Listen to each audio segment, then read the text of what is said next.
పూజకు పనికిరాని పూలు కొన్ని ఉంటాయి. ఒక తోటలో ఒక కొమ్మలో ఒక పువ్వు పూసింది. ఎన్నిసార్లైనా సరే ఆ పువ్వు పరిమళించదు, అది పుట్టుకతోనే వాడిపోయింది. నమస్కారం అండి. వీడియోని లైక్ చేయండి, షేర్ చేయండి. కొత్తగా ఎవరైనా చూస్తుంటే ఛానల్ ని సబ్స్క్రైబ్ చేసుకోండి. చాలా మందికి నోటిఫికేషన్ రాలేదన్నా అని అడుగుతున్నారు. ఒకసారి గంట సింబల్ మీద నొక్కండి, 3 సింబల్ చెప్పేసద్ది. పైన ఆల్ అని ఉంటుంది, దాని మీద నొక్కితే నేను చేసే ప్రతి వీడియో మీకు నోటిఫికేషన్ రూపంలో వస్తుంది. ఒకసారి అది చెక్ చేసుకోండి, ఇది ఆఫ్లో ఉందా ఆన్లో ఉందా అనేది ఒకసారి చెక్ చేసుకోండి. ఈ వీడియోలో జోగి రమేష్ ఫ్యామిలీ గురించి కొన్ని అప్డేట్లు ఉన్నాయండి. ఆ అప్డేట్ల గురించి ఈ వీడియోలో మాట్లాడుకునే ప్రయత్నం చేద్దాము. దానికంటే ముందుగా నా దగ్గరకి ఒక ఇన్ఫర్మేషన్ వచ్చిందండి, అడ్వకేట్ నక్కా రజనీ గారి గురించి. అది చాలా పెద్ద ఇష్యూ. అది వాళ్ళు చెప్పిన తర్వాత ఏంటి ఎలా కూడా చేస్తారా, ఎంత దారుణానికి కూడా ఒడిగడతారా అని నిజంగా నేను ఆశ్చర్యానికి గురయ్యాను. బట్ దాని మీద నేను రీసెర్చ్ చేస్తున్నాను, నాకు తెలిసిన వాళ్ళని అడుగుతున్నాను, ఇది నిజమా కాదా, ఇది జరిగి ఉంటుందా జరగలేదా అనేది ఆధారాలు సేకరించే ప్రయత్నం చేస్తున్నాను. వన్స్ ఆధారాలు కనుక పర్ఫెక్ట్ గనక వస్తే దాని మీద ఖచ్చితంగా వీడియో చేస్తాను. ఇన్ని రోజులు చెప్పిన దానికంటే కూడా ఇప్పుడు నాకు తెలిసిన ఇష్యూ చాలా పెద్దది. సో ఆధారాలు లేకుండా అలాంటివి మనం మాట తీరు వరకు చెప్పకూడదు. సో ఆధారాలు పక్కాగా ఉండాలి. సో అది ఆధారాల కోసం చూస్తున్నాను. ఆధారాలు వచ్చిన వెంటనే అడ్వకేట్ నక్కా రజనీ భాగవతం మొత్తం బయటపెట్టే ప్రయత్నం చేస్తాను. అయితే జోగి రమేష్ ఫ్యామిలీ మీద తన కోడలు మేఘన అనే అమ్మాయి కంప్లైంట్ ఇచ్చడం జరిగింది. వరకట్నం ఏదెంపు, అటెంప్ట్ మర్డర్, అలాగే గృహహింస, తన భర్త నపంసకుడు అని కేసులు పెట్టింది. ఈ కేసుల మీద ఈరోజు మహిళా కోర్టుకి జోగి రమేష్ ఫ్యామిలీ వెళ్ళడం జరిగింది. సుదీర్ఘంగా ఆ విచారణ జరిగిన తర్వాత వచ్చే నెల 4వ తేదీకి వాయిదా వేశారు. అయితే కేసు పెట్టి 4-5 రోజులు అవుతుంది. ఇన్ని రోజులు అసలు ఎందుకు వాళ్ళని అరెస్ట్ చేయలేదు, ఇన్ని రోజులు వాళ్ళు ఎందుకు కోర్టుకి వెళ్ళలేదు, ఇన్ని రోజులు పోలీసులు వాళ్ళని ఎందుకు విచారణకు పిలవలేదు అని చాలా మందికి పెద్ద డౌట్ అండి. ఇది ఆ డౌట్ ని క్లారిఫై చేస్తా ఈ వీడియోలో.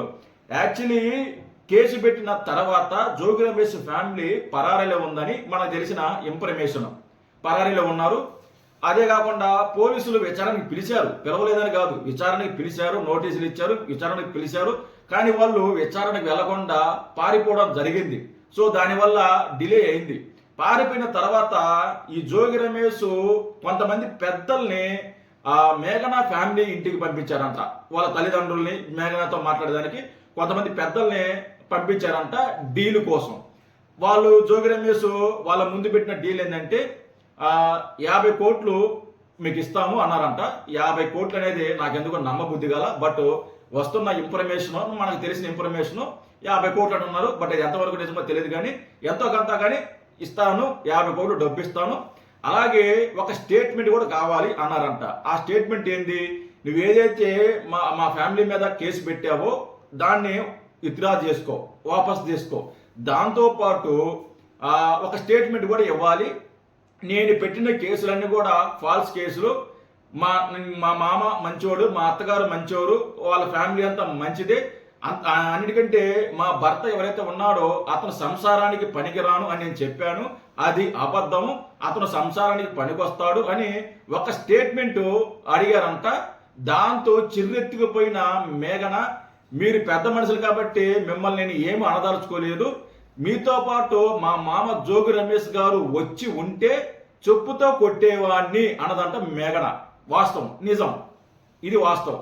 మీతో పాటు మా మామ జోగి రమేష్ గారు వచ్చుంటే చెప్పుతో కొట్టేవాడిని, నన్ను చంపడానికి ప్రయత్నించారు, నన్ను వేధించారు, నన్ను హరాస్మెంట్ చేశారు, ఇన్ని తప్పులు చేస్తే అలాంటి వాళ్ళ మీద నేను కేసులు పెడితే ఈరోజు డబ్బు కోసమో ఇంకోటి కోసమో ఆ కేసు నేను వాపస్ తీసుకోవాల్సిన అవసరం లేదు.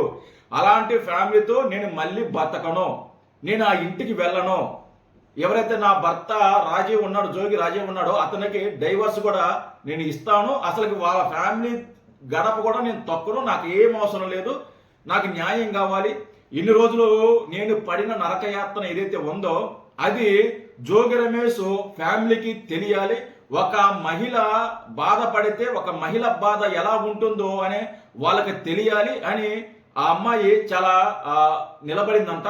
ఎట్టి పరిస్థితుల్లో కూడా కేసు వాపస్ తీసుకోను అని మనకి తెలిసిన ఇన్ఫర్మేషన్. కానీ మేఘన తల్లిదండ్రులు మాత్రం కొద్దిగా అంటే ఎందుకులే అనే విధంగా కొద్దిగా కూలయ్యారంట. అంటే తగ్గదాం అనే ఆలోచనలో ఉన్నారంట. కానీ మేఘన అనే అమ్మాయి మాత్రం ఎట్టి పరిస్థితులైనా సరే ఈ కేసును వాపస్ తీసుకునేది లేదు, ఈ కేసు మీద నేను ఫైట్ చేస్తాను, వాళ్ళకి శిక్ష పడాలి, నాకు న్యాయం జరగాలి, నాకు అన్యాయం జరిగింది, నా జీవితంతో ఆడుకున్నారు, నా జీవితంతో ఆడుకున్నారు, నాకు తెలియకుండా తన భర్త నపుంసకుడైనా సరే నన్ను వాళ్ళ పెళ్లి దాపెట్టి నన్ను పెళ్లి చేశారు, ఇది ఎంత పెద్ద నేరం, నా జీవితం సర్వనాశనం చేశారు, అలాంటి వాళ్ళని ఎట్టి పరిస్థితుల్లో కూడా క్షమించను, మీరు ఎన్ని కోట్లు ఆఫర్ చేసినా మీరు ఎంత బెదిరించినా నేను ఎక్కడ లొంగను, మిమ్మల్ని ఖచ్చితంగా జైలుకి పంపిస్తాను అని వార్నింగ్ ఇచ్చి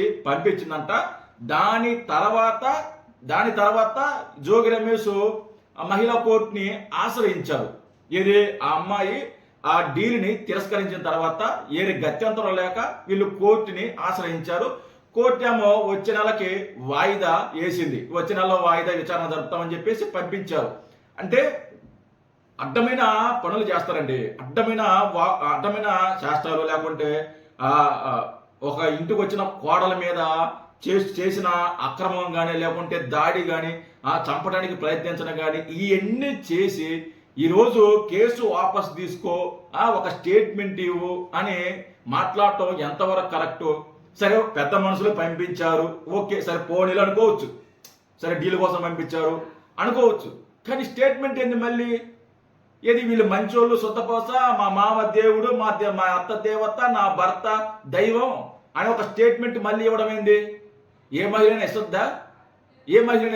ఒక మహిళ కనుక ఒక్కసారి కనుక నిలబడింది అనుకో, వెనక దగ్గర వాళ్ళు చాలా పెద్ద పవర్ఫుల్ లేడీ అనేవాళ్ళు. మగాడి కంటే లేడీస్ చాలా పవర్ఫుల్. ఆడది గనక నడుము బిగించిందనుకో, ఎంత పెద్ద మగోడైనా సరే మోకాల మీద నిలబడాల్సిందే, ఏ ఆప్షన్ లేదు. అంత పవర్ ఉండదు మహిళకి. ఆదిశక్తి మీరు సింపుల్గా ఆడదే కదా, ఆడదే ఏం చేస్తలే అని అనుకోబాకండి ఎప్పుడు కూడా. జోగి రమేష్ అయినా సరే, ఎవరైనా సరే, వీడియో చూస్తున్న ఎవరైనా సరే, ఆడద కనుక తలుచుకునిందనుకో, కోక తీసి ముడేసిందనుకో, నడుము చెంగులో ముడేసిందనుకో, తట్టుకోలేరు రాబయ్య. అంత పవర్ఫుల్ మహిళ అనేవాళ్ళు. చాలా జాగ్రత్తగా ఉండాలి మహిళలతో. మీరు డబ్బు ఆశ చూపించి లేకపోతే ఇంకోటి ఆశ చూపించి మీరు ఏం చేసినా ఎక్కడ చెల్లుబాటు అవ్వదు. దీంట్లో ఒక దరిద్రం మీద తెలుసా? ఈ జోగి రమేష్కి కొడుక్కి ఈ పెళ్లికి మీద ఒక అమ్మాయితో నిశ్చితార్థం అయిందంట. ఆ ఫోటోలు కూడా వీడియోలు కూడా బాగా వైరల్ అవుతున్నాయి. నిశ్చితార్థం అయ్యింది. నిశ్చితార్థం అయిన తర్వాత మళ్ళీ ఏమైందంటే ఈ మనోడు పువ్వు గురించి అర్థమైపోయింది, ఈ పువ్వు పరిమళించదు అని ఎవరో చెప్పారు. వాళ్ళు మాకు వద్దురా నాయన, ఈ వ్యాపారం వద్దు, లేకపోతే ఈ పెళ్లి వద్దు, మాకు పూజకి పనికిరాని పువ్వుని తీసుకొచ్చుకొని మేమేం చేసుకునేమని చెప్పి వాళ్ళు చెప్పా పెట్టకుండా ఆ పెళ్లి వద్దని చెప్పేసి క్యాన్సిల్ చేసుకుని వెళ్ళిపోయారంట. తర్వాత పాపం ఈ అమ్మాయి దురదృష్టం, ఈ అమ్మాయి దొరికింది. వాళ్ళ అదృష్టం పెళ్ళైన తర్వాత నాకు తెలియకలుగుతారా, అరే శోభనం గదిలో చెల్లి చెల్లి నొక్కోవడం ఏందిరా, ఇలా నొక్కోవడం ఏందిరా చెల్లి, నాకు అర్థం కాదు. శోభనం రోజు ఎవరైనా శోభనం రోజు చెల్లి చూసుకుంటూ కూర్చుంటారంట 3 గంటల దాకా. రోజు అత్తారింట్లో ఉన్న 3 రోజులు అదే పని అంట, చెల్లి చూసుకోవటమే నా పని అంట. నైట్ 3 గంటల దాకా గుసగుసలో మరి ఊరితో మాట్లాడుతున్నాడు, ఏం అర్థం కాదు నాకు. అప్పుడే అర్థమైందంట, ఇదేంది ఇది, పెళ్ళయింది ఫస్ట్ రోజు 3 గంటల దాకా ఫోన్లో చూసుకుంటున్నాడు అని చెప్పేసి, సరే పోనీలే ఏదో సరేలే పెళ్లి కదా, ఏదో నీరసమై ఉండడం సంథింగ్ ఏదో అనుకునిందంట. ఇంటికి పోయినాక అర్థమైందంట అసలు రంగు. సో ఇలాగా జోగి రమేష్ అంటే ప్రజా జీవితంలో ఉండి ఒక అమ్మాయిని ఎంత మోసం చేయడం అనేది ఎంత పెద్ద అసలు. రేపొద్దున ఏం మొహం పెట్టుకొని జోగి రమేష్ బయటకు వస్తాడు రేపొద్దున? అంటే ఇలాంటి వ్యక్తుల్ని జగన్మోహన్ రెడ్డి ఇంకా ఎంకరేజ్ చేస్తారంటావా? చేస్తాడు, ఖచ్చితంగా చేస్తాడు. అసలు సస్పెండ్ చేయాల్సింది, ఈ పార్టీకి సస్పెండ్ చేయాలి జోగి రమేష్ని. ఇంతవరకు ఒక్కరు కూడా స్పందించాలా, ఒక సస్పెండ్ కూడా చేయలే అసలుకి. ఇలాంటి వాళ్ళందరూ వెనకేసుకొస్తారు వైసీపీ. మరి ఇట్టటోళ్ళు ఎలా ఉన్నారు మరి చూడాలి ఏం జరగొద్దని. Thank you.